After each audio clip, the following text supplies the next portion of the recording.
Hello జాంజీగ్రీలు, ఈరోజు మనం టాటా ప్లేని ఎలా సస్పెండ్ చేసామో చూద్దాం. ఇది చాలా మంచి ఆప్షన్. ఎప్పుడన్నా మనం వెకేషన్ వెళ్ళినప్పుడు ఒక 10 days ఆర్ కొద్ది రోజులు మనం ఇంట్లో ఉండట్లేదు, ఇక మనం టీవీ చూడము, అలాంటి అప్పుడు మనం టీవీ చూడకుండా కూడా డబ్బులు కట్టినట్టే కదా. వ్యాలిడిటీ అనేది ఇంట్లో లేని రోజు కూడా వేస్ట్ అయిపోతుంది. అలాంటప్పుడు ఇంట్లో లేని రోజుల్లో సస్పెండ్ చేసి మళ్ళీ మనం ఇంటికి వచ్చిన తర్వాత టాటా ప్లేని రెజ్యూమ్ చేసుకోవచ్చు. సస్పెండ్ ఎలా చేయాలో చూద్దాం రండి. టాప్ లెఫ్ట్ లో ఉన్న 3 లైన్స్ పైన క్లిక్ చేయండి. కింద గెట్ హెల్ప్ ఆప్షన్ ని సెలెక్ట్ చేసుకోండి.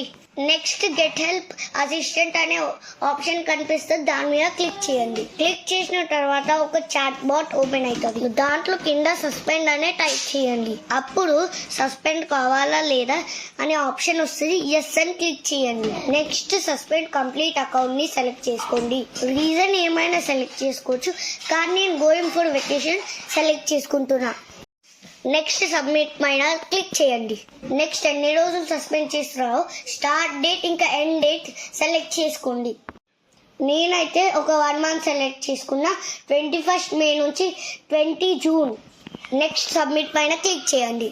ఒక ఫ్యూ మినిట్స్ లో మీ టాటా ప్లే సస్పెండ్ అవుతుంది. ఈ వీడియోలో సస్పెండ్ ఎలా చేయాలో చూపించాం కదా, నెక్స్ట్ వీడియోలో రెజ్యూమ్ ఎలా చేయాలో చూపిస్తా.